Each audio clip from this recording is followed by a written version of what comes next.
How's it going, YouTube? It's ReadJunkie here, and today's video we're going to be talking about 5 things that I thought were kind of interesting this week in the news for Android. That's something I don't normally do, but I think it's fun and there's some good topics to talk about, so let's go do this.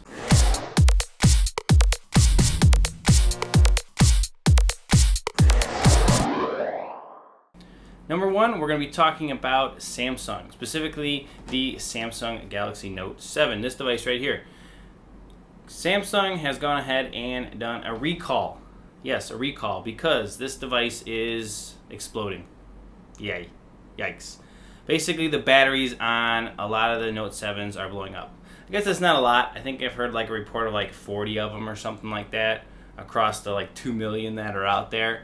But it's been bad enough that they've decided to do a recall. Basically, this is happening because charging ports, something with the charging port is jacking it up, whether it's the port or the battery. But when you're charging the device, they're blowing up. I've heard that it's all based on third-party accessories, but then I've heard reports that people have used the stock charger that comes with the device, and it's still done it. So, that being said, there is a recall on these devices. Now, I love mine. I don't know if I'm even going to ship it in for recall. I might just like live a little dangerously. We'll see. But Samsung has gone ahead and implemented a recall process if you bought it directly from Samsung. If you bought it from your carriers, most of your carriers are allowing you to do a return and get a full refund on the phone, or they'll do some kind of exchange thing. So you're going to have to look at your specific carrier for details on how to do that and the way they're implementing that recall process. So I do gotta say, this device is blazing fast. Sales are booming, if you know what I'm saying. And like I said, if you want to live like Ash from C4 eTech, charge your phone and live a little dangerously. Second thing I'd like to talk about with you guys is going to be Project Aura. Now, I don't know if you guys remember this, but about a year and a half ago or so, Google went ahead and teamed up with a company called Phone Blocks to create modular phones. Okay, little tiny chips. And this was really cool, really exciting to see this gone ahead and developed. And I've been really excited to get my hands on one of these modular phones from Google called Project Aura. They were going to release something in 2016 for developers and then hopefully release it to the public in 2017 for us to use. It's just like, this is awesome, but they went ahead and canceled it indefinitely. Now, I'm a little bummed about this, but really not surprised by it, honestly, because the concept of making money on this for any kind of company just didn't quite jive. Most of these businesses, manufacturers, are in the business of making phones, full phones, not pieces of phones, not parts, and really this is going to hurt them to create a fully modular phone.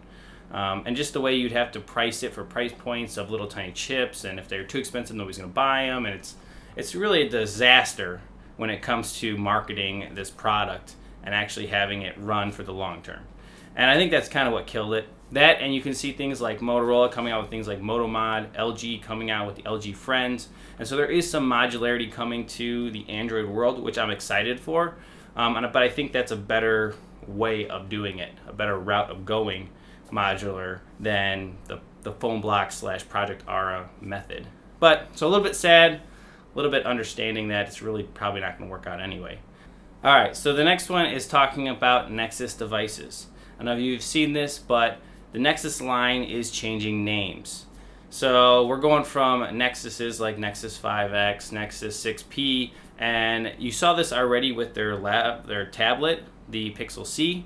The new Nexus phones that are supposed to be coming out here, I think they're going to get announced on October 4th, I think is what I saw online, are going to be called the Pixel and the Pixel Plus.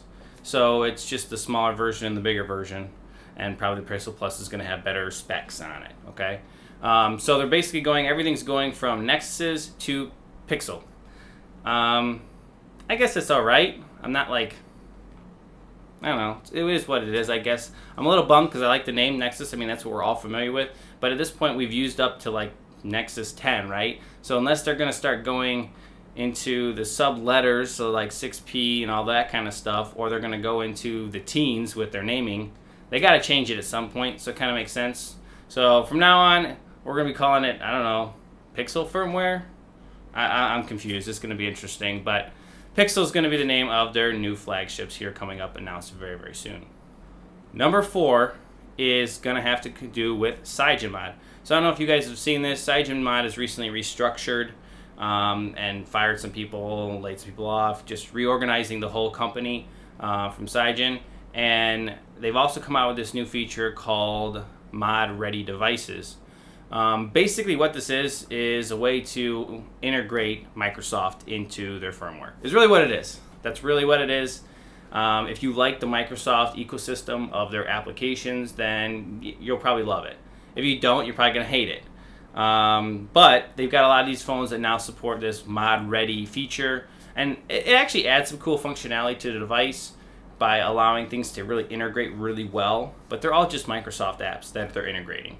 So I don't know. I'm kind of torn. I think it's just a marketing ploy more or less for CyanogenMod to have some backing from Microsoft and a way to create some revenue. So I guess it is what it is, but that's basically what this Mod Ready Devices are all about. I like to do a video on that. Hopefully I'll show you guys a video of that software and how it functions, but for now you can check out this site right here. Last but not least, number 5 has to do with the Amazon variant of the Moto G. Motorola just recently released firmware for the Amazon variant of the Moto G. Originally, we never had firmware for this device from Motorola. We just had the stock Moto G firmware. And we were able to flash that, actually, and remove the Amazon ads off the device, which is awesome. I've done videos on it. If you're interested in that, you got to check them out. I'll link them in the video description down below. But they've now released this other firmware. So I went ahead and downloaded it today and took a look at it. And basically what it is, like people are thinking, oh yeah, I'm going to flash my device with this firmware. It's going to be great. I can restore OTA updates and whatever. It's basically a trap. As Admiral Akbar would say, it's a trap, okay? What this does is it takes the OEM image that we use to exploit and get the ads off and integrates it into the system image.